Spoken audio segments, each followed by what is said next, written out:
Hello, everyone. This is Kyle Galaz with Poor2Pro Car Sales Training Podcast. Become a sales titan. I get to do another awesome one-on-one with the salesperson all the way in Texas by the name of Scott. Scott on the Lot is his tag name, and find him on Instagram. I'll put his information in the description of this. Really cool guy. Scott, why don't you introduce yourself? Hey everybody, my name is Scott Mitchell. I'm selling cars here in Corpus Christi, Texas. I've been selling cars just as long as I've been here in Corpus, going on 5 years. What originally got me into start selling cars, I originally sold shoes before I started selling cars. And this one elderly man started telling me, hey, well, instead of making $8 per shoe you sell, why not make 150 or more per car you sell? So that kind of got me into starting to sell cars and just going along from there. Very, very cool. And you're at a Hyundai store? Yes, sir. And how do you like Hyundai? Oh, it's been great. I've been selling Hyundais since middle of November last year. Before I actually jumped on board with Hyundai, I actually did my homework before I got here. They're actually one of the top 5 brands in the world. It's really hard to beat the product that they're releasing, getting the best bang for your buck. And yeah, I mean, it's just been great. I've been here for the ride. Very cool. I really enjoy your Instagram posts and the videos you've been making. Now, I want to kind of figure out, where does Scott on the Lot come from? So Scott on the Lot, how that originally started, of course, at first, that was nowhere close to being formed. Whenever it was about, I want to say 2-3 years ago, this one sales manager told me, hey Scott, you're not on the lot, like you should go out there and start taking ups. So it kind of clicked, like, oh, Scott on the Lot, it's kind of catchy, so I ended up just sticking to it and just going on from there. Very cool. Yeah, it's super catchy, Scott on the Lot. And I want to say thank you face to face for those stickers you sent me in that nice card. It was very cool. Those stickers are at my dealership in my desk in my office, so I appreciate you sending them to me. Yeah, no problem. Very cool. Well, it's nice to meet you in person, and let's get this show on the road. So, Mr. Scott on the Lot, you sent me 3 different topics that we'll break down. I got my notes right here. That's why I'm looking over here. And the first one was dealing with out-of-town customers. The second one was overcoming add-ons and overcoming dealership addendums, markups. And then the third one you sent me was waiting for orders to come in versus selling what you have on the lot. So we'll break each one of those down. First, we're going to talk about dealing with out-of-town customers. If we have a little time at the end, if you had any other questions about other topics, we can throw them in. But normally this takes about an hour to go through these topics. So let's get started. So dealing with out-of-town customers. So I've dealt with out-of-town customers for the 20 years I've been in the car business. Everybody deals with it. But what I want to hear from you, Scott, are, before we go into the challenges of it, what are some of the successes you've had with customers from out of town?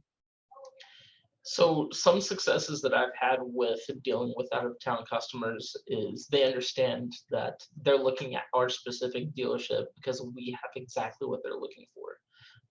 If they didn't, then they'd try to go somewhere else, maybe out of state if that were the case. Knowing Texas as big as it is, it's quite hard to find another vehicle out of state. But being here, I think the biggest success that I've had was driving about 6.5 hours away, delivering a vehicle myself, all the way to somebody in the Fort Worth area. So you've had customers call in because their local area doesn't have the vehicle, Right. and you just happen to have it. So that customer was way out of town. You had the inventory, you sold it to them, and then that's the particular one you drove to them to meet them. Exactly. Have you done a lot of out of town deals? Within the past few months, I want to say I've done maybe 2 or 3 out of town deals like that. Gotcha. Gotcha. So the dealership I work at is one of the biggest dealerships in the US as far as selling out of state. So personally, I have sold, when I was in the sales floor, almost every state in the nation. I've sold it to even Hawaii a few times. People in Hawaii, Alaska, on the East Coast, and I'm in little Idaho at the point, the little panhandle. So I am very familiar with dealing with out of town customers.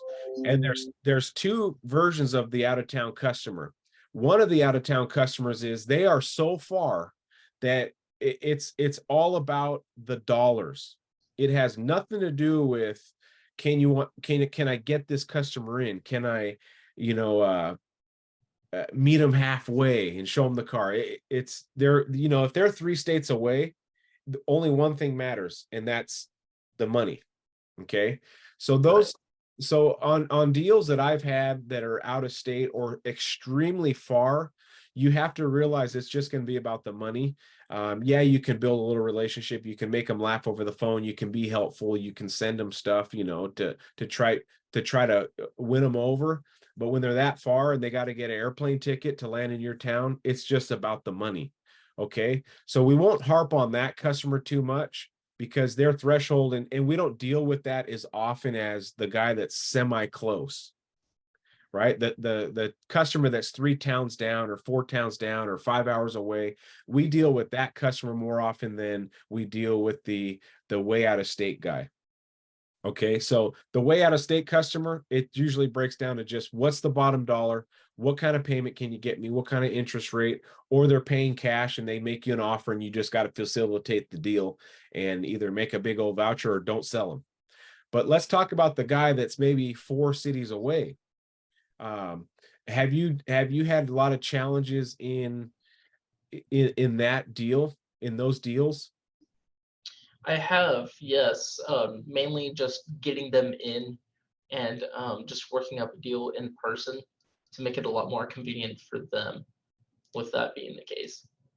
Right. So let's say they're 4 or 5 cities away. Why do you think they're reaching out to you? Have you thought about that? Probably because we have exactly what they're trying to look for, with what all that they're wanting. Either that or their city doesn't have what they want. Okay, so you're kind of already on the right pathway.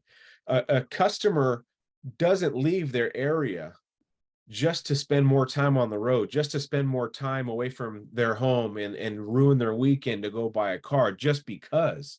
They do that because you're the only guy in town that has the car, or you're the only guy in town that has the price that they're looking for. So there's a mental game going on here when you get a customer that's from out of town and they're trying to play hardball over the phone. You need to think, why in the world is this guy 5 hours away and contacting me, right?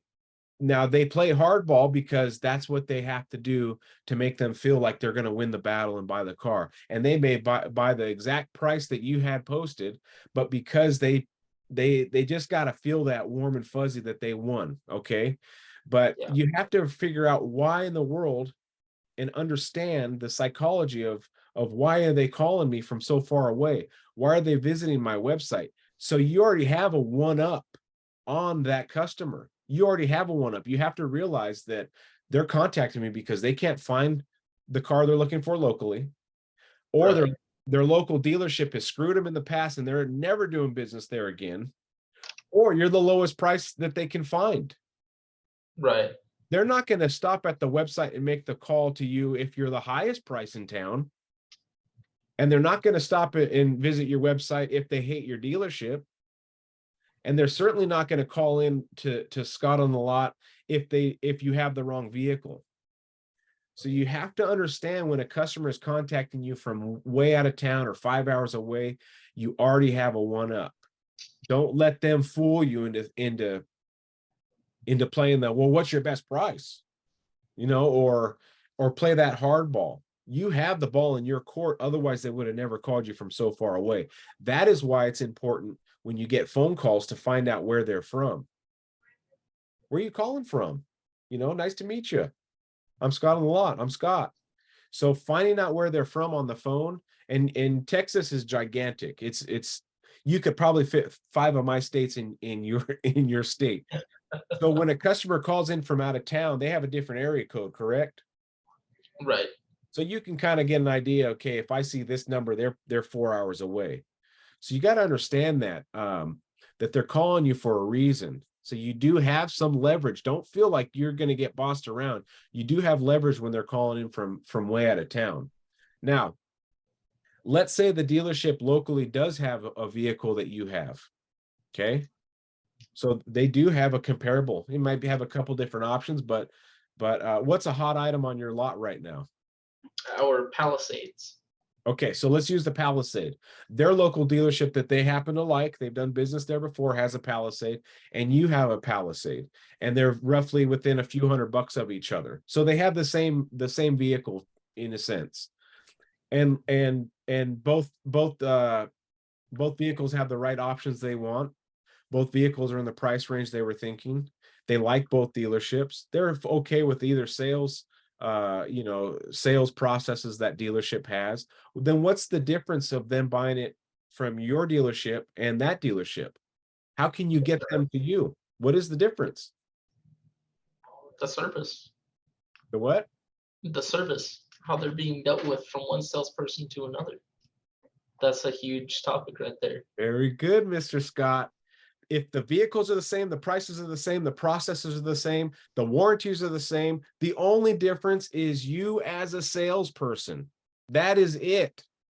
The only way you're going to win that deal, Scott, is you. You have to be the reason why. Because how many Hyundai dealerships are in the US right now? 1,000 maybe? Maybe more, maybe less. I'm not sure.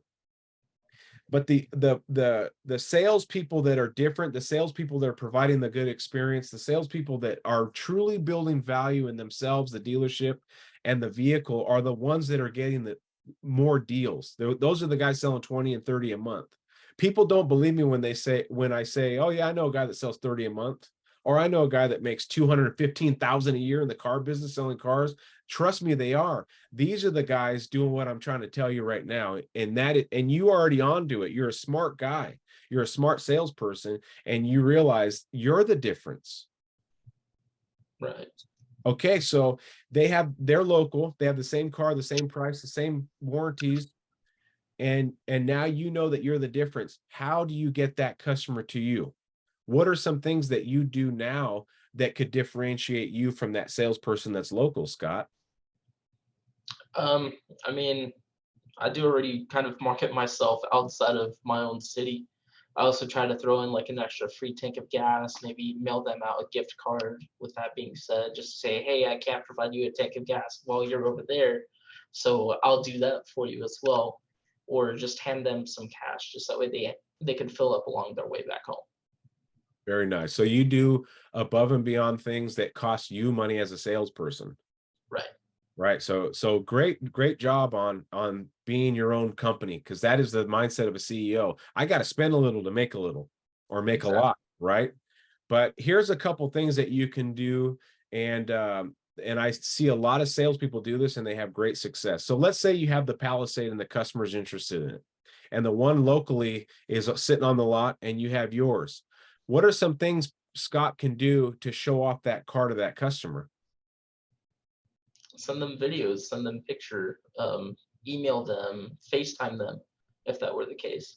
Yes. Okay. So you're on to a few things. Now, when you send them videos, how do you send it to them? I just send it to them via text message, just personalize it in their own way, saying, hey, I know that this is what you're wanting. Try to mention something about like their family or their personal wants and needs, with that being the case. So that way it's a lot more personable compared to it just being, hey, I have this car, I work at this dealership, come see me. Gotcha. Now, what kind of phone do you have? I have an iPhone. Okay. Now, what if your customer has that or not the Verizon, the Android that we all despise? I still personalize my own little video. I know that it takes, I think the maximum capacity is like 30 seconds of a Yep. video. So I try to shorten it within 30 seconds or less, regardless of it being an iPhone or an Android. But do you understand what I'm saying? When you send an iPhone video to an Android, even if it's 30 seconds or less, do you know what it looks like on the other end?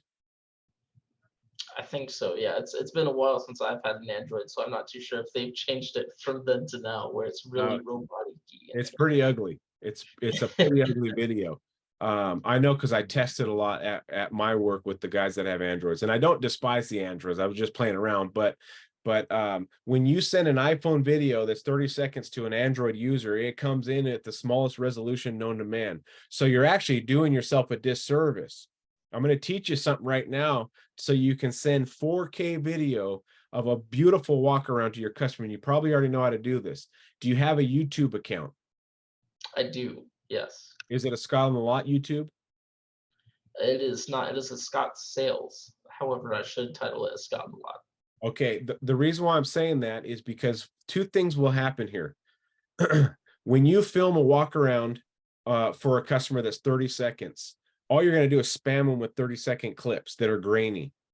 But if you do set your phone to 4K on your iPhone and make your video, your beautiful walk around, then you can start building that ether, because 30 seconds on and off is it's you don't got nothing. You're not building a friend, you're not building a relationship. And if they're truly out of town, you have a small window to build a relationship with that customer. So what you need to do is film a beautiful walk around like they're there with you in person. Open it up, talk about the leather, open it up, talk about the different grains, the trims, the wood grains, and upload that to YouTube as one solid video and simply text them the link. You know how to do that. That's easy stuff.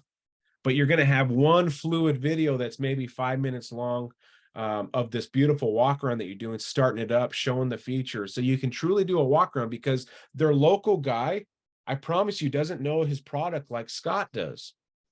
Are you pretty good with product? Absolutely. Are you great with the walk around?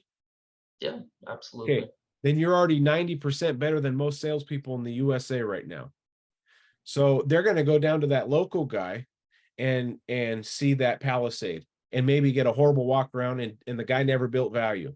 And then they're going to get this beautiful 5-minute walk around that's in 4K, that Scott's being able to talk about himself a little bit, and you throw little snippets in there of yourself. Yeah, this is Scott, and I'll give you one of my custom stickers. And don't worry, when you get home, I know you're out of town, I'm going to make sure I send you with some of my cash so you can fill up, so you can get the experience. Right. And you do this walk around of this video and you send it to them in 4K, and all they got to do is click a link. You're already ahead of that local guy. And now you're building that value in high definition and great audio, and you're showing them in a nice fluid walk around what Scott is capable of. And then shortly after that, you send them a video of you possibly driving it. Set your phone up on this is a rare occasion that you have this many out-of-town customers, but if you don't get too many out-of-town customers per month, you might as well maximize what you can. And you know how phones have the little grabber with the little, you know what I'm talking about? Right. Yeah. The little Dinosaur over here. You can clip that somewhere on the car and show the test drive and point out features. I'm doing the adaptive cruise. I'm showing you the heads-up display. And really, if me and you both realize that the only difference between the two dealerships is you, because they have the same vehicle, then why not maximize every single second you got with that customer while you got them? Is it extra work? Yeah. Yeah. But is it worth it? Yeah, it pays off sometimes. Yeah. And if you get a customer that says, hey, can you send me a picture of this car in your lot? I want to see if it's the right color or whatever. You're not going to do the whole gamut, you're not going to go through the giant process, but you kind of see what I'm saying. For out-of-town customers, it's about you. Now you're going to have out-of-town customers that want to grind. Okay, so let's say you did everything right. You were valuable as a salesperson, and you talk to them and you show them the walk around, and now they're like, okay, I think we want to go with your car, but now it's grind time. How do you handle that right now? With that, basically, what all information that you said within one of your podcasts, I believe it's season 2, where you said, okay, well, let's fill out some basic information to help you make an educated decision from there. Ever since I heard that, I've been constantly using that, and it's been helping me get people in the door, get people to fill out an online credit application, and just go on from there. Yep, that's the information close. Great job, Scott. That was morphed over a long period of time. It wasn't something that anyone taught me when I started in the car business. I had to figure this out, and it clicked about 5 or 6 years ago. It was right before I became a sales manager. I started using that as a way to get customers in, because I was tired of customers leaving after the test drive. Like, I've been in the car business 13 years. I still can't figure this out. What is wrong with me? I'm like, oh, I got to change my verbiage. So yes, the Right. information close is killer and you can use it over the phone. Hey, before you tell me yes or no on the price of the car, let me at least get you the rest of the information. Let me do my job to help you. Don't worry, it doesn't wreck your credit, but it's going to allow me to show you the best interest rates, the best terms, and then you can really make an educated decision on whether you want to buy the car or not buy the car. Exactly. I mean, I don't know how else to lower someone's guard that painlessly and get them to give you credit. Don't worry, it's not gonna. I use the same word. It's not gonna wreck your credit because it won't wreck your credit, and it works every time. So Right. if they go into the grind, yes, great job. You go into that. You go into the information close. Now, if they want to keep grinding on you, then you need to tell them what I used to tell people. If you want that kind of price, you got to get in their showroom. You just have to. I can't authorize, no one's going to approve that kind of pricing over the phone. You got to be here. I got to show my manager, look at manager, my customer's sitting over there and he wants this price. Okay, we're not saying he's going to get that price, Scott, but what we're doing is stacking the odds of getting that customer in here. Right. You got to invite them in. You be professional about it, but if you don't invite them in, they may not show up. It might just be as simple as saying, I need you here to work that kind of deal. My boss, we never do those kind of deals over the phone. It's never happened in my 5 years here. It just doesn't happen. If you want that deal on this particular car, you got to get here. And then he gets here and you still come out with full pencil. Well, where's my deal? And you just go right back into my normal procedure. I'm not going to come out here with some low price. I'm going to come out here with what the car's worth. This is what the car is worth. And remember, most people are payment buyers. So you go right into the payment. Before you say yes or no, the bottom line, let's get some payments and then tell me yes or no. Right.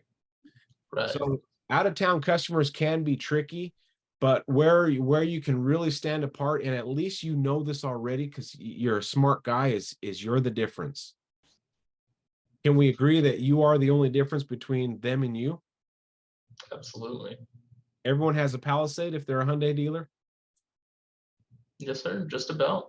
I mean, unless there's some inventory issues, all Hyundai dealerships can order a Palisade. All dealerships can order whatever else brands and models that you guys have been ordering. Um, I want to give you an example of something that's in town, and you're going to have an example too, but think of an example while I'm saying this. So there is a Verizon store in my town, Coeur d'Alene, Idaho. There's actually like 4 or 5 Verizons. They're everywhere. They're like McDonald's. And I used to go to the same Verizon store for a few years when I moved here, and they were pretty helpful.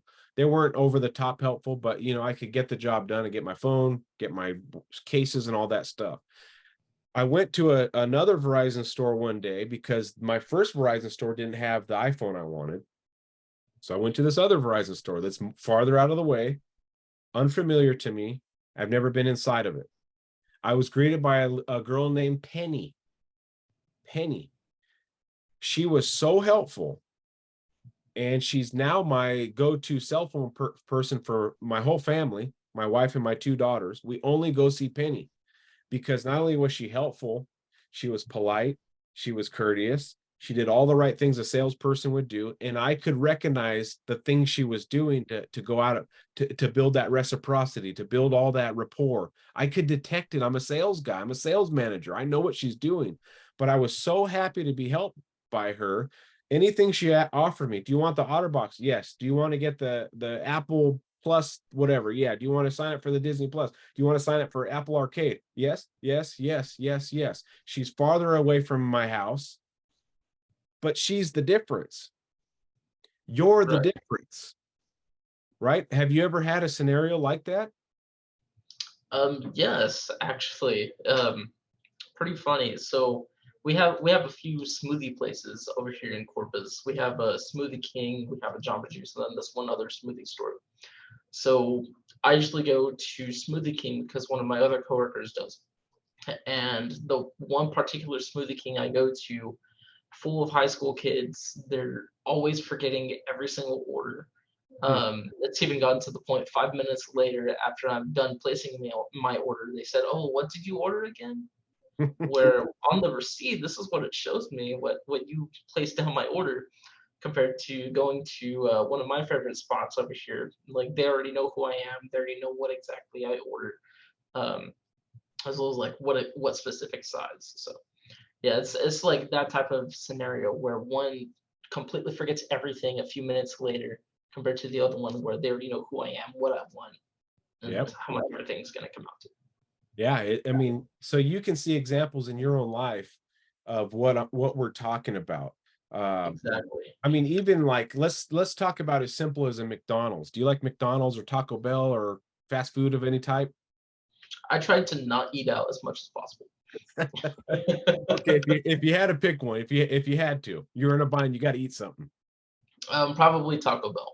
Okay, Taco Bell. So in my town, there's two Taco Bells. And we always go to this particular Taco Bell. We don't know why we go there.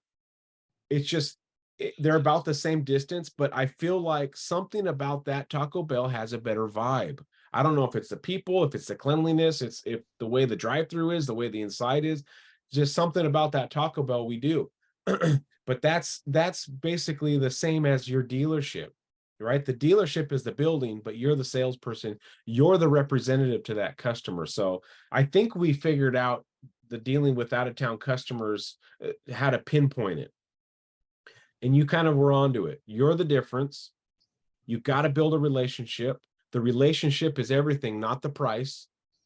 And you got to think about those things we just went over, the Verizon store, the ice cream place. And then make sure you start using the uploads to YouTube, not the 30-second clips, because iPhone to iPhone, it comes in perfect. Mhm. I always say that. Android to Android comes in perfect. But if you send that iPhone video to an Android, it comes in about, it looks like a 1990s video game. And so they're getting this video and thinking, well, what the heck is this? And Right. they may just ghost you. They may not say anything like, hey, we're gonna keep looking. They may just like, I never heard from them again because of a crappy video. So send them that good 4K video or however high your phone goes, maybe 8K nowadays with some of these phones. But um, I think you got the point there. Any other questions on dealing with out of town customers? I don't want to miss anything. No, not really. All right, excellent. Okay, now we're talking about overcoming add-ons slash addendums and markups. So it's two little categories there. Let's talk about add-ons. What kind of add-ons does your dealership offer? So our add-ons that we include, it is an appearance protection plan that's good for 3 years, covers the interior and the exterior of the vehicle itself. If there's like any tears, rips, stains, or fading of the paint on the outside. We do also have nitro fill in our tires, window tints, lifetime warranty of that. And we did also just add a dent protection plan. So it covers all dents that are not damaged to the paint. It also covers up to $1,000 worth of hail damage, which I personally think you're getting a really great bang for your buck with those warranties or with those little dealer add-ons, since not only does it benefit the vehicle, it also benefits the consumer as well, since some of those are transferable from one vehicle to another. A lot of people don't understand that concept. Um, but yeah, that those are mainly all of the dealer add-ons that we do apply to our vehicle. Very cool. Now, are those add-ons put on the car as soon as it comes in? Right, And so now you have your price of the vehicle, and then you have your addendum sticker with all the add-ons. right. Yes, sir. So those are non-optional items. Those come with the car regardless. So yes, yeah, they do come with the car.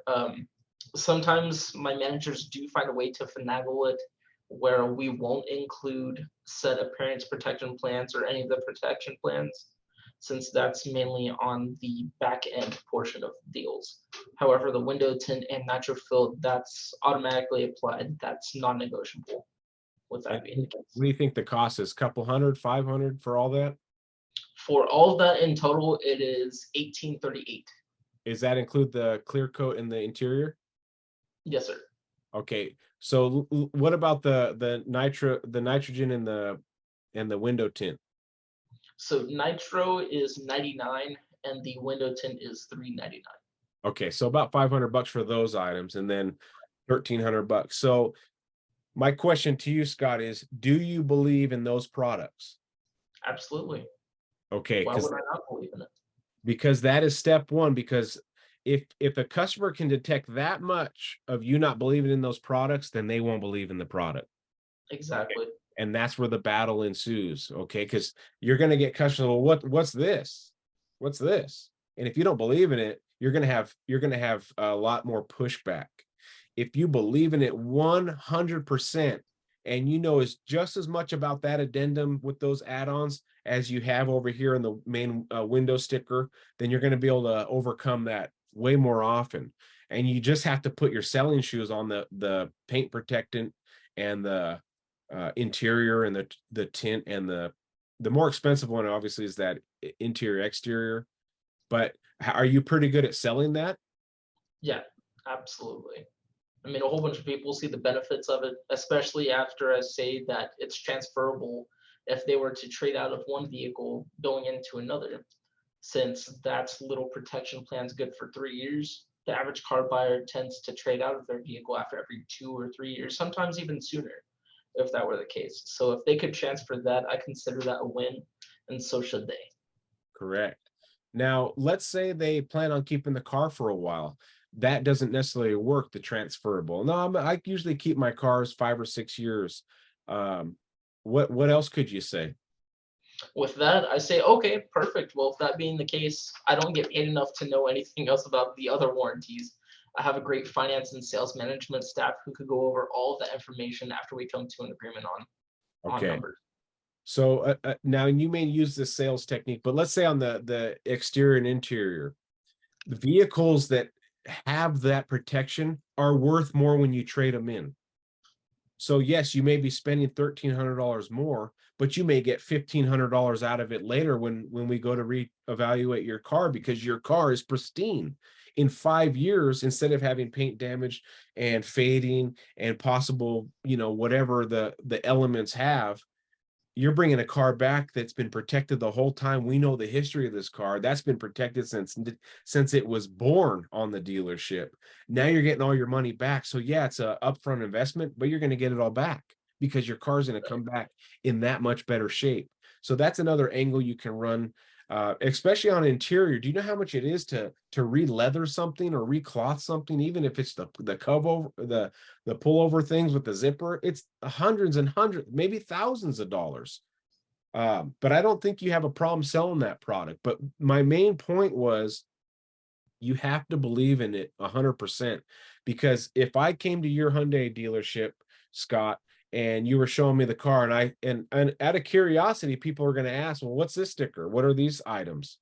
And I felt like the salesman didn't know that addendum, didn't know the product, didn't believe in it. I don't believe in it. I don't want to pay for it. I want to pay this price.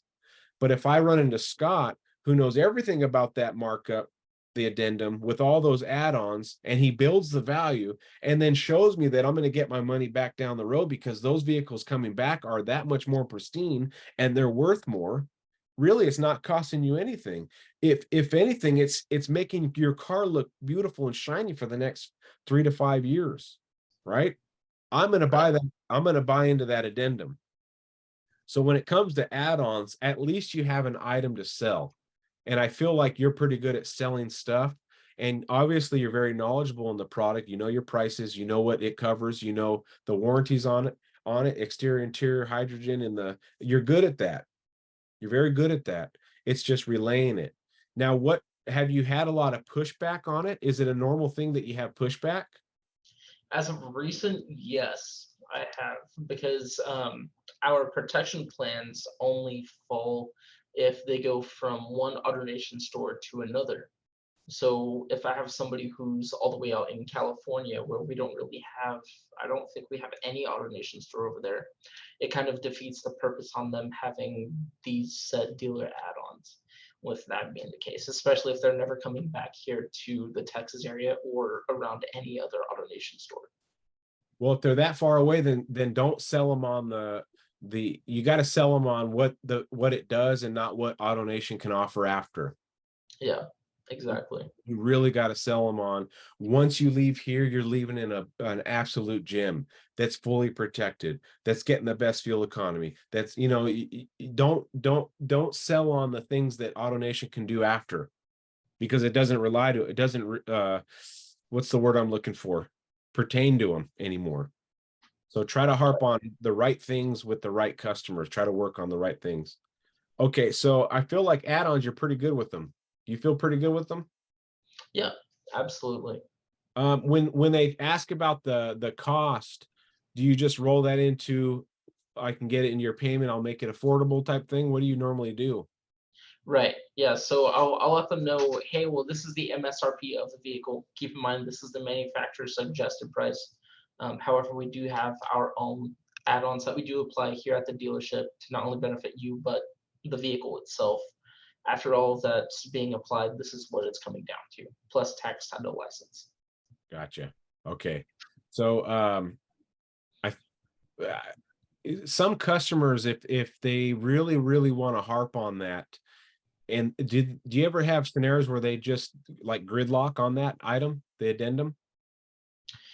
Sometimes I do. However, I usually try to explain every single feature throughout our walk around. So they know, hey, this is what I'm getting while I'm purchasing this vehicle. Or if they try to come back and defend themselves saying, oh, well, hey, you never told me about this or this and this extra cost. I usually like to tell them this information up front so they're not having their guard all the way up. It's actually somewhat down in a way. Yeah.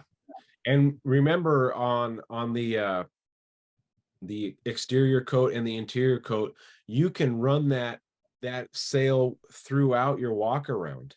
When you're talking about that leather, this is, fill this leather. This is why we do what we do when they come in. You don't want this leather to get worn and car seats getting pressed down on, the leather's getting nasty, and a Cheerio's been stuck to it for 2 months. You peel it off and part of the leather, like, this is what we're protecting. This interior, if you were to replace all this interior, it's probably $10,000 worth of leather, interior. That's what that part of it. So you can intertwine it into your sales pitch. Right. Okay, now do you guys have just straight up markups? So we actually used to have a dealer markup that was only on our Ionics. However, we did away with that markup since once upon a time we actually had, I believe, 17 different Ionic 5s on our lot for about 6 months. So we did away with our dealer markup. Now, per AutoNation, they actually don't want us to have any type of markup whatsoever. So I kind of used that to my advantage. Since I used to work for another store that had a $6,000 markup for no apparent reason. And I usually tell them, hey, well, I mean, you're looking at a really great product with a whole bunch of specs and features, a whole bunch of safety features, compared to a base model product where you're barely getting blind spot monitors, plus you're spending $6,000 more on top of what the vehicle actually should cost.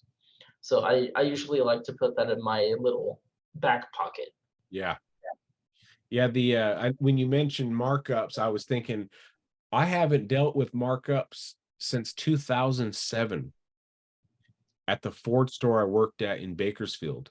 That's the last time I actually dealt with markups. And I was starting to think about, what vehicles did I sell with big old markups? And I sold a Mustang once with a $20,000 markup over MSRP. It was a Mustang Cobra. And I remember that sale very distinctly because it was a 28 pounder. And you never forget about a 28 pounder, especially if you're, let's see, I was 25 at the time. That's a lot of poundage for a 25-year-old. But Yeah. I remember selling it based on scarcity, which you know about, Mhm. and fear of loss. The fear of loss was, these customers that are waiting for you, they're hoping you don't buy it. They're hoping you don't buy this Cobra so they can buy it. So that was one of the things I used, was the fear of loss, and the scarcity is what I use too, is like, look around our lot. I got 50 of these Mustangs. I got 20 of those Mustangs. I got F-150s. I got this. I got that. I got one of these Cobras. One. All right, Right. do it. Here's a check. I'm like, oh my gosh. Right. So if for anybody who's listening, I know you don't deal with it anymore, but let's say it does come up again, or let's say something happens and now you got markups. The scarcity and the fear of loss is a powerful tool. Also with markups, even with your add-ons, acknowledge what the customer is saying, hear them, right? Listen to them. Well, what are these markups? You know, what's this add-on? And really hear their concerns and try to be a good steward to say, hey, I get it. You know, a lot of dealerships have some of these add-ons because in their phony items, you know, the whatever thing is $1,000 and it does nothing. My add-ons do something, you know. So I Right. like how you said other dealerships are doing these markups and we don't. I'm not the biggest fan of markups because I feel like it hurts the business in the long run. And I Exactly. plan on being in the business for the rest of my natural life. I will die in the car business, not because I want to, because it's because I love it. Right. I don't want or have to be in the car business when I'm 70. I just love the car business. And maybe one day that will change, right? And I'm doing something else, but I love the car business. And when you can portray that to your customer, you can sell anybody anything. I believe Exactly. I believe salespeople when they're passionate and they love their job and they love their product. Do you love Hyundais? Absolutely. Do you love your dealership? Absolutely. Do you love selling cars? 100%. Do you love customers? That's the reason why I'm selling cars. Hey, you know what? If you love all those things, and even if one might not be quite love, but it's almost love, and you know, sometimes I get irritated at my dealership's politics. If you just tell yourself, I love my dealership, I love my product, I love customers, I love selling, it will happen. You are training your mind to love what you do. And when customers meet salespeople that love what they do, they're done. They can't not buy a car. All that love comes off of you, it goes into them, and they feel the same thing you feel. Wow, I do like this car, honey. And next thing you know, you're selling them a car. Um, Right. but yeah, since you don't really deal with markups too much anymore, I did mention you know, other dealerships mark up 6,000, 7,000. I even put up to 10,000 I've seen on some cars. You know, Yeah. we don't do that, or we do very little of it. These dealerships are marking up 6,000 and you're getting nothing. I have this addendum that has all this protection and you're actually getting something with your money. It's only 1,800 bucks. So you can sell the value on that. So great job, man. Scott, you seem like you got a good head on your shoulders and you understand the car business. You understand the process to get a customer from the meet and greet to that desk. And before we move on to the final subject, I always like to give kudos to the salespeople that hire me for the one-on-ones, because here you are, you're off work, right? Right. And you're still trying to get better. When all the people in the US that are off work right now are at home watching TV, getting drunk, filling their bellies, crashing out, they're depressed, they don't like their job. And here we are, who love what we do, talking about the car business. Good job. Kudos to you for Yes. doing that. These, when I do one-on-ones and I'm looking at the person across from me and I see them genuinely trying to learn, all I see is future leaders of dealerships. Do you have any major goals in mind for the future? Yeah, so my main goal ever since I started selling cars 5 years ago is to potentially be in a finance position. Um, of course, not at this dealership. If it is at this dealership, that's great. But yeah, just mainly being in a finance management spot, that's a huge goal of mine. That's Do kind you, of where I pursue myself being in hopefully the next 5 years or so. okay, now does anyone above you know that? Yeah, I told my GM and I told my sales managers. They just said, keep on doing what you're doing, sell cars, be proactive, and hopefully one day you get there. So, So sir, they're saying hopefully because they don't know, right? They don't right. know if you're going to make the cut. They don't know if you got it in you. But do you know?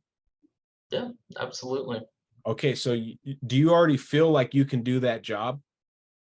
Do I feel like I can do the job? No. Without any training, no. Well, But I'm obviously, pretty sure, yeah. there's going to be training. You're going to go to the schools and things like that. But do you Yeah, feel like in your chest that if I had the right training and you put me in that office, I can do a great job? absolutely. Okay, because that's the mindset, right? When I went to, I skipped from salesman to sales manager, and the way I did that is because I started taking on duties for free that the sales managers were doing, training salespeople, closing deals, Right. ordering new cars, ordering, uh, you know, swag for our goodie box for when people buy stuff, getting with the Alfa Romeo and Maserati reps and making sure that we're doing on, like I was doing that stuff. So guess who's next in line when the position opens? Give it to that guy. He's already doing the job. Right. So if you know in your head, I'm gonna be in finance. This is my goal. Have that mentality. I'm there. I just need to link the timelines. Here's me in finance. Here's me right now. What's that timeline look like? And start owning that position now. Start closing your deals with back end now. Don't wait to get into the finance to close a deal with the warranty and gap and all that good stuff. Close them now and Yeah. show your GM your finance guy when he does my paperwork doesn't even need to do anything. I'm selling it. And go to your Right. GM to make sure I want to be the next finance manager. And I promise you, if you start taking on those duties and start learning that product and start figuring out what each form is, and yeah, you need this form for that. Like, how do you know that? When the position opens, there will be um, a clear person of who's getting the spot. So I like where your head's at. Have that internal confidence. Scott, you can do any job. You can do it all. You can be a sales manager. You can be a GM. You just need to link the timelines because it's going to happen. If you think it's going to happen up here, I promise you it will. So keep doing what you're doing. I'm proud of you for thinking in the future because most people don't. They just live day by day and hope something happens. Your sales manager even said, well, hopefully something happens. I'm going to make it happen. I'm Scott on the lot. Yeah, Right. to hop on what you said with start trying to sell these warranties and everything, start trying to sell back end.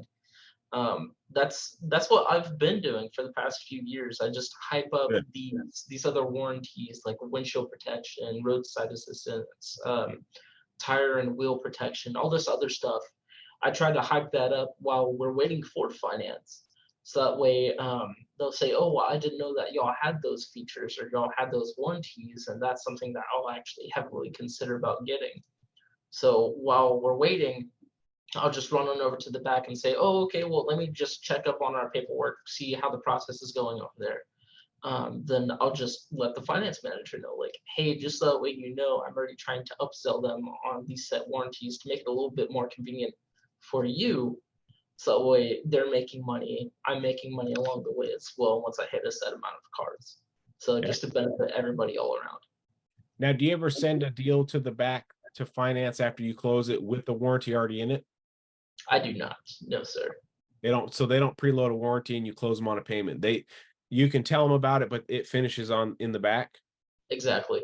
Gotcha. So what you could do now, Scott, is get like a calendar, print it out off of Google, and mark down every sale you make, and maybe put a star. There you go. Maybe Exactly what put a star on the ones that you help pre-sell a warranty. And at the end of each month, make a copy of that and give it to your GM. The stars indicate all the warranties I pre-sold for the finance guy, and start showing them that you're actually doing it. I know they can see it, but sometimes it's nice to hear from the guy that's doing it. Hey, I just want to show you. Here's all the deals I did last month. Here's all the pre-sold warranties. They're going to start looking at you like a businessman and not just a salesperson that they hope does a good job. They're going to start looking at you as something different. And when that position opens up, your chances are going to go up. Right. Yeah, So weekly we have our own one-on-ones with our sales managers and our GM. So yeah, just like what you're saying, just write down every single car deal that you have. I mean, last month I have it all written down where I good. sold 13 cars. The month before that, I sold 15, and Yeah, I mean, we just have our own one-on-one saying, okay, cool, well, you're pacing this amount of cars for the month. Do what you got to do. Set many phone calls, set this many appointments, just to keep up and prioritize what you're doing. Good job, man. Good Yes, job. sir. That up. Very, very good. Okay, so let's move on. Waiting for an order versus selling what you have on the lot. So you mentioned that Hyundai doesn't let you put in a custom order for a customer. Right. So Hyundai, they kind of just tell us, hey, congrats on selling this amount of new cars. Y'all are now a priority to us. Y'all are getting this car. Y'all are getting this amount of cars and these set cars, and good luck and have fun selling it. That's kind of all that they really do for us. Okay, so you still have to, you get an allocation and then you order the allocation, right? Right. So in a way, you could possibly get the information of a car a customer wants and have them make one for allocation. If they allow us to do that, it's very rare that they do. If not that, maybe we'll be able to talk to a different Hyundai dealer and try to get something really close to what that they're trying to look for. Gotcha. Okay. Well, let's talk about let's say the customer came in for the Ionic. Is it the 6 is out now? Right. Okay. Let's say they come in for an Ionic 6 in a particular color, or an Ionic 6 in general. Or really we could use any car on the lot. And you don't have that car. And you ain't getting that car. The allocation is 4 or 5 months down the road. And we know buyers are buying within the next 3 days. That's just a fact. If they leave your lot and they say, yeah, keep me in mind if you get that car, they're driving to the next dealership. Okay. Right. So here's what I need you to understand. If they go to Hyundai and Hyundai doesn't have the Ionic 6, okay, and you say, hey, I have an allocation of Ionic 6s coming in. I can earmark one for you. If you put a small deposit, I can guarantee you it's going to be here. And they're like, no, well, just let us know when they come in. And you know it's a month and a half away. Buyers are going to buy within 3 days of that first visit. So they go to Toyota. They go to Toyota. And now they're looking at the new Prius, pretty sharp hybrid. It's not all electric, it's a Prius hybrid. Right. And they buy the hybrid Prius because they want something now. This is their only day off. So if they were willing to do some, if they were willing to buy a different vehicle at Toyota, why in the world wouldn't they be able to buy a different vehicle at your lot? It's Right. because we, as a salesperson, we didn't show them. It's a common problem that salespeople have is they'll come in. How you doing? My name's Scott. Welcome to our dealership. And you are? Oh, nice to meet you. How can I help you today? What brings you in? Oh, an Ionic 6? Okay, let's go look and see if I have one in stock. Have a seat. And you pull up on your computer. Oh, no, it doesn't look like we have one in stock. We're going to have one in, is that still coming in next week? Yeah, 2 weeks we'll have that Ionic 6. Okay. All right, well, thanks. Keep me in mind. Here's my card. It happens way more than we want to admit. Right. Or you don't have an Ionic 6 in stock. You don't even have to go to the computer, but you don't got to tell the customer you don't have an Ionic 6 in stock. What you need to do to that customer, knowing that I don't have it in stock and I don't want him to leave, is say, I think a truck of new inventory came in. I saw some different vehicles on it, but I don't know if it was Ionic 6 or not. I'm not allowed to touch the truck and unload it for them. They have to do it. But let's go take a walk and see. And let them shop. Give them the opportunity to fall in love with something on the lot. That's what's missing in the car business right now is people don't let their customers look around.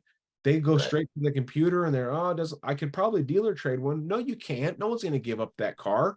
And you're not going to wait for the order because they're going to go to the Prius in down the street and buy it. So if they're willing to go get a Prius that's a totally different car than the Ioniq 6, then they probably get a different car with you on your lot. You just got to let them look and possibly fall in love with it. Every time I go car shopping for myself, I'm kind of an open book. I don't pull a trailer. I don't, have a big boat. I just drive to work. I go do my stuff. I head to the gym. I go to the grocery store. Really, any car could suit me. So when I go shopping personally, I may have something in my mind. Yeah, I'd love to get that new TRD Tacoma. I might leave in the new Prius, or I might go get a Hyundai Palisade. It's just whatever kind of floats my boat in the moment. And if a salesperson could get my ether up high enough and my excitement high enough, I might sign on something that I'm like, what did I just do? Well, I love it. This is awesome, right? Whereas the other salesperson didn't. So when you get a customer come in for a vehicle that you know you don't have in stock, Scott, pretend like you don't know you don't have it, Right. and go walk them around and say, a truck just dropped off a bunch of vehicles. I didn't get to see what was on it. A lot of them are wrapped up. Let's go take a walk, and let them walk the lot with you, because guess what's going to happen? You're never going to find the Ioniq 6 because it's not there, but they're going to go, well, what's that car? Like, I don't know. It wasn't there 30 minutes ago. That's how fast our inventory is changing. Someone bought that, they pulled in another one, and then let them shop, let them sell themselves on it. Does that make sense? Absolutely. You got to let them shop, just like a grocery store, you know? Marketing 101. It's one of my favorite, and you've probably heard me say this in the podcast. Marketing 101. If it's not on the shelf, you can't sell it. If you don't got an Ioniq 6, you can't sell it. So you might as well show them other things in stock. Be a professional and be compelling. If you're compelling enough, they'll follow you. They'll follow the leader. My name is Scott, and let's take a look at my inventory. I know a truck just brought a bunch of vehicles in. They were all wrapped up in their protective plastic, so I didn't get to see if their Ioniq 6 was on it. But let's go take a walk and see. I'm following a guy that talks like that. Yeah, let's go take a look. I might get the first one that's off the truck. It's still wrapped up, knowing that there is no Ioniq 6. And I walk them down there. Yeah, this is the Ioniq 5. Now, that is also an electric vehicle that the Ioniq 6 kind of replaced. I happen to really like the Ioniq 5. Just there's some features. It looks very futuristic. I'm a big fan of Back to the Future, and the way the wheels look and the grill is just really cool. Yeah, have you ever seen one up close? Let me open it for you real quick while we go look for the Ioniq 6. You know what I mean? Like, you just got to Right. you got to be compelling. You have to say those words and be passionate, and you can sell anything to that guy or that lady, right? Be compelling enough for them to follow you. Show them other vehicles, and if let's say the guy goes, well, show me this Ioniq 5, you need to sell the Ioniq 5 over the Ioniq 6. Obviously the 6 is probably better in a lot of ways, but if you say that, he's not going to buy the Ioniq 5. Right. So you need to go over, hey, here's the similarities. I'm going to show you the Ioniq 5 while you're here. Here's the similarity. Doesn't look like I had that Ioniq 6, but now I got this pulled out. Here's the similarities. Here's the ranges. But here's why I still think the Ioniq 5 is better. Really? And you go over and you put your selling shoes on, and you be compelling, and you get them on a test drive Test drive. Right. after that walk around. And then you information close them after the test drive. Hey, I'm not asking you to buy the Ioniq 5. Just let me show you the rest of the information. Then you can make a really educated decision on how to do it. If a customer is dead set on a vehicle and you can't wave them off of it, then yes, we got to do homework. We got to try to find it. We got to dig deep and see if there's one coming in. There's that stuff, right? That's always that stuff. But if it's a customer that you can detect, hey, I might be able to switch them, then do your very best while you got them. How many ups a day do you think you get right now? Right now, me personally, I get about 3 ups a day. Are they each and every one of them very valuable to you? Absolutely. Treat every single one as if it's my last. Yes. So if you got an up, don't be so quick to shrug them off to get to the next one. What's that guy? Man, you got someone in front of you that you might be able to sell a car. So Right. you got to fight in every opportunity you get, on selling what's in stock, what's on the lot. I don't know if there's a whole lot more to go off of selling what's on the lot. That's kind of an easier topic, but where a lot of salespeople fail is they go straight to that computer, or they Mhm. say we don't have one in stock because they want to be the know-it-all salesperson. No, we don't have one in stock. We're not going to get one for 2 or 3 weeks. I'll give you my card. I'll get your information. No, how about you pretend like you don't know and you walk them around and let them fall in love with something? How many times did a person come in your lot and say, I'm looking for an SUV, and they leave in a sedan? Quite often. How many times do they look for a sedan and they leave in an SUV? Right. So I don't believe, in my 20 years, I don't believe one thing a customer says, even if they mean to be intentionally like, I'm looking for a car. I'm like, uh-huh, sure. In a fun way in my brain, because I know that I can switch them to really anything that if I can make it make sense. Right. It's amazing how fast an hour can go by. True. That is very true. Do you have any other questions? No, not really. I I, mean, I everything's right on to the point. I really want to make sure, and I know it's not a ton of money you spend with me, but it's still hard-earned money. Whether it's a little bit or a ton, you spent hard-earned money with me, and I want to make sure I give everything I got to you on these one-on-ones. Some of it you may have heard before, and some of it it's just a different angle. Some of it you've never heard, but if you've been listening to my podcast religiously, you've probably heard a lot of this. Absolutely. But I do want to thank you for doing a one-on-one with me. I really appreciate it. Yes, sir. Anything else? No, sir. That is all. Well, you just rounded out season 4. This is episode 10. Nice, nice. Pretty Awesome. cool, man. I can't wait for it to release. I got episode 9 coming out in about 2 weeks, and then I'll drop yours. And then I'm gonna start up on season 5. 5 will be fun. It's gonna be rapid fire. I'll probably have a lot more episodes in season 5, but it'll be pretty cool. And then season 6, I might visit dealerships on season 6. I got to figure it out, the logistics of putting people on video, but I'll figure something out. But anyway, I appreciate everything that you've done, and it sounds like you got a good head on your shoulders, and just keep up the good work. And I appreciate your support on my Instagram and my Facebooks and all that good stuff. Yes, sir. Absolutely. Thanks for having me on. All right, man. You have a wonderful night. Yes, sir. You too. Take care. See ya.